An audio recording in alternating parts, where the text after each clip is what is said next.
আসসালামু আলাইকুম রহমতুল্লাহি ওবরকাতুহু।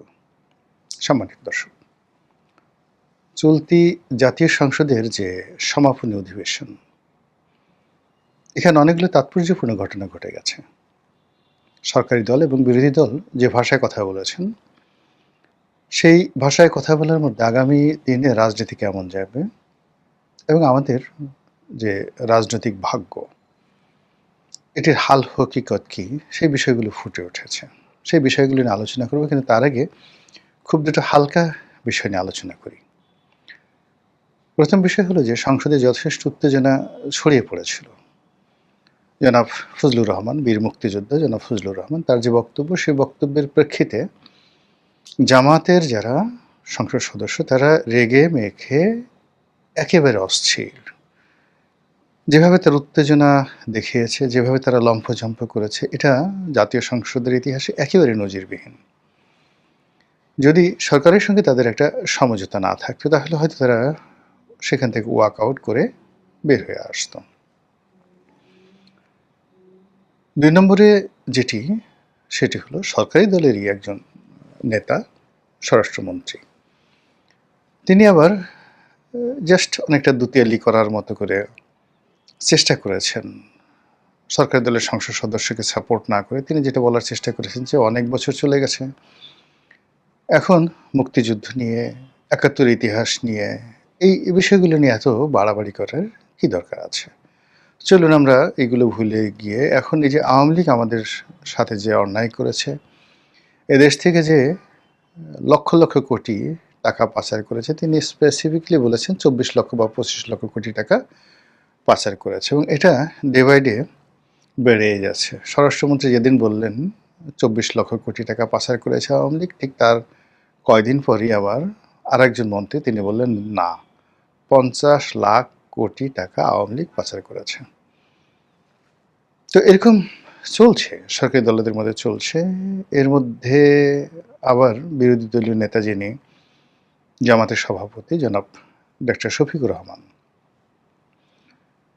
তিনি বলার চেষ্টা করেছেন তার বিনয়, তার শালীনতা, তার ভদ্রতা দিয়ে যে আমাকে সবাই কসলায়, ভীষণভাবে কসলায়। আপনারা যদি এইভাবে আমাকে কসলাতে থাকেন, তো আমার পক্ষে আসলে সেই ভার বহন করা সম্ভব হবে না। তো এটা নিয়ে আমি একটা ফেসবুক স্ট্যাটাস দিলাম। আমি জিজ্ঞাসা করলাম আসলে কসলানো জিনিসটা কী? আমাদের দেশের যে ভাষা, অঞ্চলভেদে একেক রকম। যেমন আমাদের বরিশাল, পটুয়াখালী যে ভাষাগুলো আমরা ব্যবহার করি, সিলেট অঞ্চলে কিন্তু ওইরকম ভাষা ব্যবহৃত হয় না।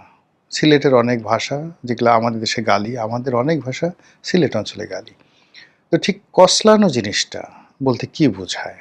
আমরা সাধারণত যেটি কাপড় কাচা বলি, সেটাও কসলানো হতে পারে, বা হাতের সঙ্গে এক হাতের সঙ্গে আরেক হাত ঘষাঘষি, এটা হতে পারে। কিন্তু উনি আসলে কসলানো বলতে কী বোঝাচ্ছেন, এটা যখন আমি প্রশ্ন করলাম,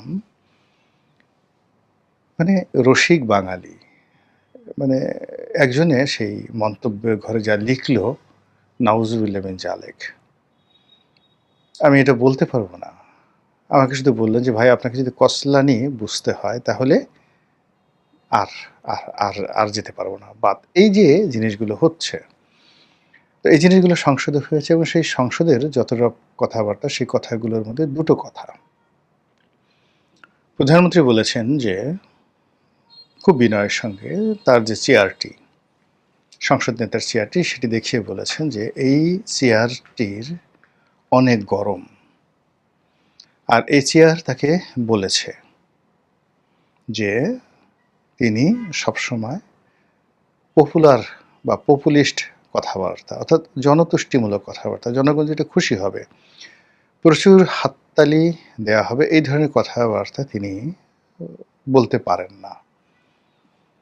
তাকে কঠিন সিদ্ধান্ত নিতে হতে পারে বা নিতে হবে, এবং সব সিদ্ধান্তে বা সব কথায় সবসময় তালি পড়বে না।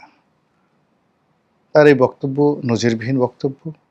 প্রধানমন্ত্রীর চেয়ারকে আমরা সবসময়ই আরামদায়ক চেয়ার হিসেবে মনে করতাম, এবং এই চেয়ারে বসার জন্য মানুষ জীবন দিয়ে দেয়, যৌবন দিয়ে দেয়। যারা এটি হারিয়েছেন, তারা আবার এটি পাওয়ার জন্য সারাটা জীবন চেষ্টা করেন।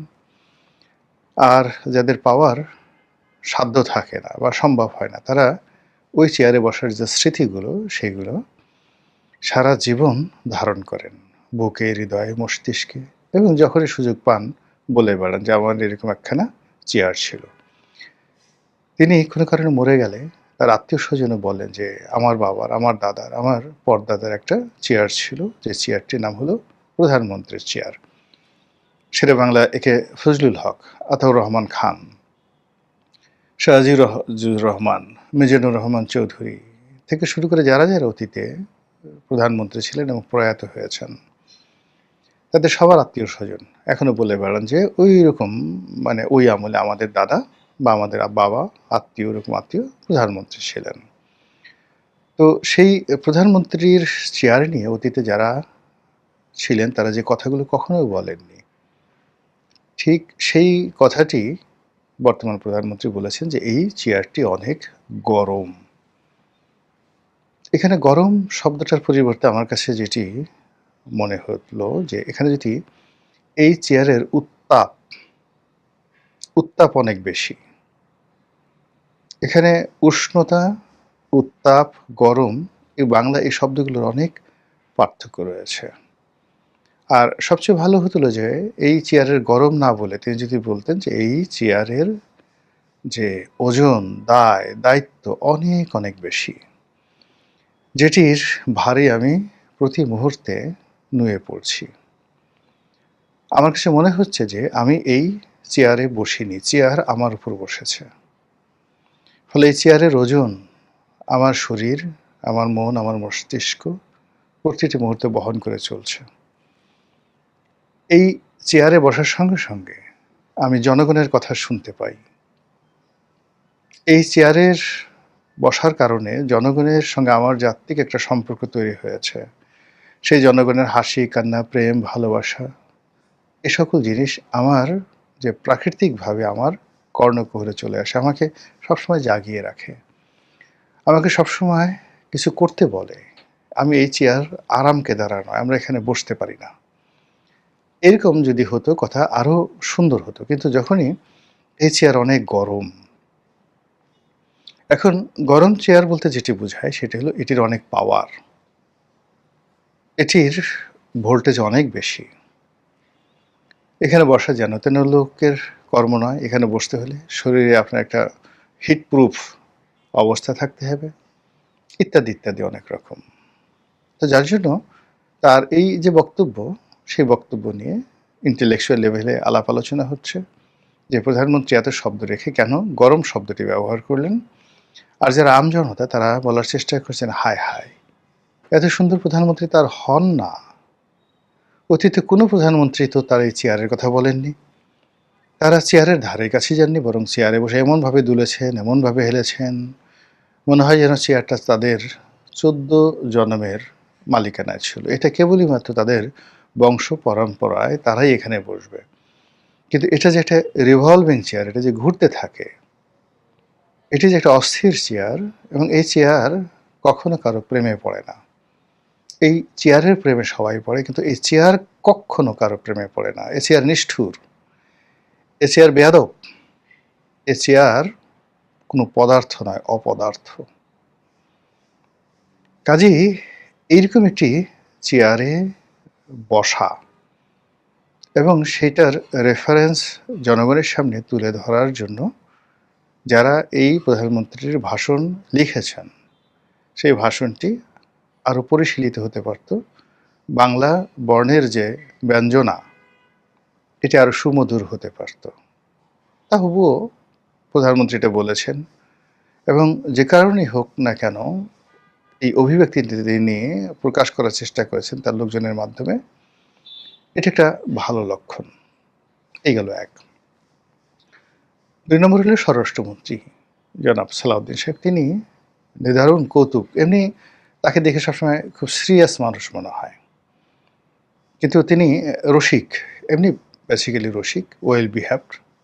যদিও তিনি রাজনীতি ছাত্র জীবনে আদৌ করেছেন কিনা আমি জানি না, আমাদের মধ্যে বয়সের ডিফারেন্স আছে, সময়ের ডিফারেন্স আছে, কিন্তু যেহেতু তার যে সিভিল সার্ভিসের জীবন, বিসিএস করে তিনি সিভিল সার্ভিসে এসেছিলেন এবং সেখান থেকে তিনি বেগম খালেদা জিয়ার সংস্পর্শে এসেছেন, তার এপিএস হয়েছেন, মন্ত্রী হয়েছেন, সংসদ সদস্য হয়েছেন।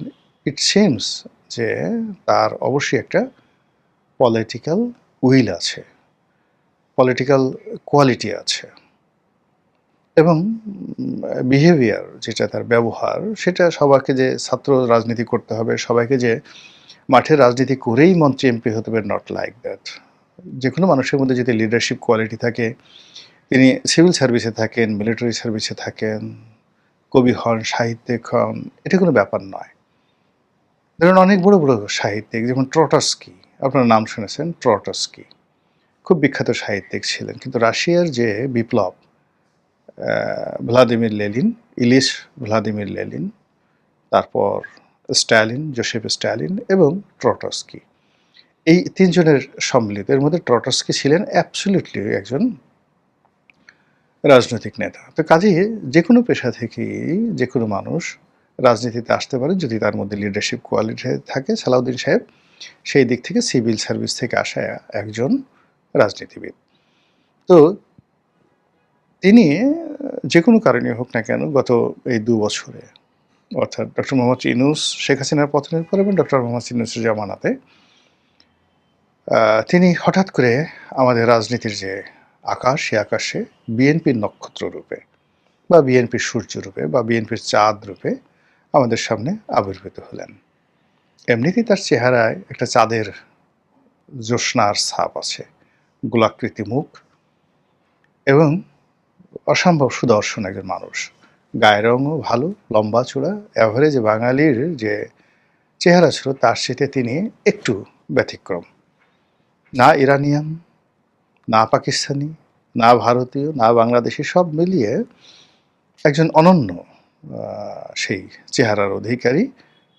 তার সঙ্গে সঙ্গে তার এডুকেশন, তার লেখাপড়া, তার কথাবার্তা সব কিছুই ভালো এবং এই মানুষটি সংসদে এবার যথেষ্ট ফ্ল্যাট মানে করার চেষ্টা করেছেন, কৌতুক করার চেষ্টা করেছেন, জমিয়ে রাখার চেষ্টা করেছেন এবং তিনি যে বিষয়টি অর্থাৎ ইসলামী ব্যাংক দখল করা নিয়ে মনের ঝাল মিটিয়েছেন। এর কারণ হলো তার প্রতিপক্ষ যারা আছে তারা বট বাহিনীর মাধ্যমে তাকে ভীষণ রকমভাবে উত্ত্যক্ত করে। কেউ তাকে বলে সালাউদ্দিন, কেউ তাকে বলে শিলং সালাউদ্দিন, কেউ বলে তাকে আলম সালাউদ্দিন, আলম সালাউদ্দিন, এরকম নানা রকম উপাধি দিয়ে বট বাহিনী তাকে আক্রমণ করে। এখন মূল ব্যাপারটা হলো আমাদের দেশের নয়, সারা দুনিয়াতেই আমাদেরকে যখন কেউ প্রশংসা করে আমরা ওটা মনে রাখি না, কিন্তু যখন কেউ আমাদেরকে বকা দেয় সামহাও ওটা আমাদের কানে চলে আসে। তো কাজী সালাউদ্দিন সাহেবকে নিয়ে যে সকল নেতিবাচক কথাবার্তা জামাত এবং তাদের বট বাহিনী বলছে বিভিন্ন সময়টিতে, সেটা অবশ্যই তিনি জানেন, স্মরণে আছে তার, এবং সময় এবং সুযোগ মতো তিনি সেইগুলোর ব্যাপারে অ্যাকশন বা রিয়াকশন নেবেন। এটাই হলো হিউম্যান সাইকোলজি। তো এবার এই যে তাকে নিয়ে যারা বট বাহিনী যে সকল কথাবার্তা বলেছে তার প্রেক্ষিতে তিনি অত্যন্ত সাবলীলভাবে সেগুলোর উত্তর দিয়েছেন এবং স্বয়ং প্রধানমন্ত্রী তার সেই বক্তব্য শুনে হেসে কুটি কুটি হয়ে গেছেন। তিনি কি বলেছেন যে ২-৪টি ব্যাংক থাকা ভালো, ব্যাংক থাকা ভালো, কিন্তু আপনি যে ব্যাংকটা থাকবে আপনার তাকে বলতে হবে যে ব্যাংকের যে আপনার মালিকানা কত % মালিক আপনার আছে, শেয়ার আছে কতটুকু, কিন্তু আপনার শেয়ার নাই, কিন্তু আপনি সঙ্গত কারণে ব্যাংকের মালিকানা দাবি করছেন। এর সাথে তো মারাত্মক কিছু হয় না। এর দ্বারা বোঝাচ্ছে যে ইসলামী ব্যাংক এস আলমের মালিকানাধীন, major share holder S Alam, ভালো হলে এস আলম দায়ী, মন্দ হলেও এস আলম দায়ী, কিন্তু জামায়াত ইসলামের কেউ তো এটার শেয়ার হোল্ডার নয়। তাদের এত মাথা ব্যথা কেন? তারা এই ব্যাংকটি পরোক্ষভাবে কি করে দখল করে আছে, কি করে সেই ব্যাংকটির টপ টু লো মানে এমন একটা অবস্থায় করে রেখেছে গত ২ বছর, অর্থাৎ এস আলম চলে যাওয়ার পরে ব্যাংকের যে অবস্থা হয়েছে এই গত ২ বছরে জামাতের নেতৃত্বে সেই ব্যাংকটি এখন এই ক্যাটাগরি থেকে কোয়ালিটির দিক থেকে জেড ক্যাটাগরিতে চলে এসছে। তো এই ব্যাপারে তিনি আসলে ওরকম ইন ডিটেলস না বলে তিনি শুধু যেভাবে বলেছেন যে আগের সরকার ব্যাংক দখল করতো, মানে এস আলম যারা লোকজন ব্যাংক দখল করেছে তারা ডিজিএফআই এর মাধ্যমে, গোয়েন্দা সংস্থার মাধ্যমে ব্যাংকের কর্তাদেরকে তুলে নিয়ে স্বাক্ষর রেখে সই রেখে তারপরে শেয়ার মার্কেট থেকে শেয়ার কিনে, বিদেশি যারা শেয়ার হোল্ডার ছিল তাদের কাছ থেকে শেয়ার কিনে এই ব্যাংকটি একটা নির্দিষ্ট প্রক্রিয়ার মাধ্যমে তারা দখল করেছে। কিন্তু জামাত যে কাজটি করেছে সেই কাজটি হলো একেবারে কোনো রকম প্রক্রিয়া নাই, একেবারে নারায়ে তাকবীর আল্লাহু আকবার বলে আল্লাহর নাম নিয়ে ব্যাংক দখল করেছে। তো এই যে তার যে বক্তব্য, সেই বক্তব্যে সমস্ত মানে সংসদ যারা দেখছিলেন টেলিভিশন স্ক্রিনে, তারা সবাই হাসিতে রীতিমতো উল্লসিত। এইভাবে আসলে জাতীয় সংসদ জমে উঠেছিল। কিন্তু জমে ওঠার পরেও প্রধানমন্ত্রী যে বক্তব্য দিয়েছেন তিনি হাত বাড়িয়ে দিয়েছেন এবং বিরোধী দলকে স্মরণ করে দিয়েছেন যে আমাদের একত্রে চলতে হবে, আমাদের মধ্যে বিভেদ থাকা চলবে না।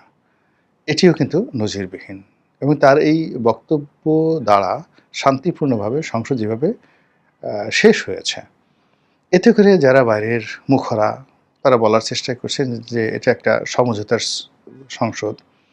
ওটা আগের মতোই, যেমন আমি ডামির সংসদ, আমি এবং আমু এবং মামুদের সংসদ, বিশেষ করে রুমিন ফারহানাদের মতো যারা সংসদ সদস্য তারাও এটাকে সমঝোতা এবং মিল মহব্বতের একটা সংসদ বলার চেষ্টা করছেন।